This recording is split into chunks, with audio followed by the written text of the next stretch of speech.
Opposition leader and Senate Senator Rehman Saturday criticized Prime Minister Shahid Khaqan Abbasi's decision to gift a 3-month bonus to federal government employees. By all standards, this is an extraordinary and hugely questionable intervention on the eve of the end of term by an outgoing government. No law allows the federal government to announce a 3-month bonus salary, said Rehman. It is a clear violation of election rules, which is why people are calling it pre-poll rigging. The Election Commission of Pakistan, ECP, must immediately take notice and investigate this shocking move, asserted the senator. The statement came hours after the federal government announced additional 3-month salaries for all of its employees, according to a notification issued by the Prime Minister's office.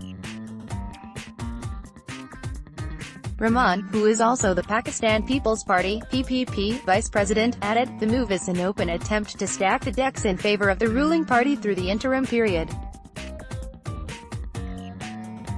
For such a major decision, how can the government introduce an unprecedented honorarium without any parliamentary oversight, especially when it is at public expense?" She continued, "Our country is drowning in a pile of debt and a majority of our people are barely making ends meet. The decision will overburden taxpayers, who are already struggling to shoulder the free-flowing and self-serving expenditures of the government." The senator said that the government could have invested in deteriorating healthcare system of the country instead. Pakistan has been spending a meager 0.5 to 0.8% of its GDP on health for the last 10 years.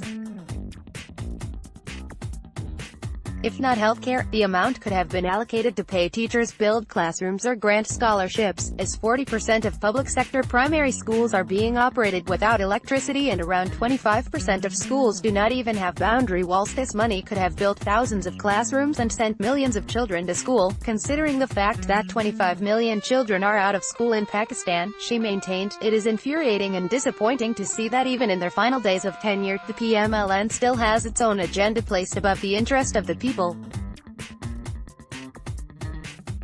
Instead of providing relief, they have consistently adopted policies that will overburden the poor, concluded the opposition leader. Published in Daily Times, May 27, 2018.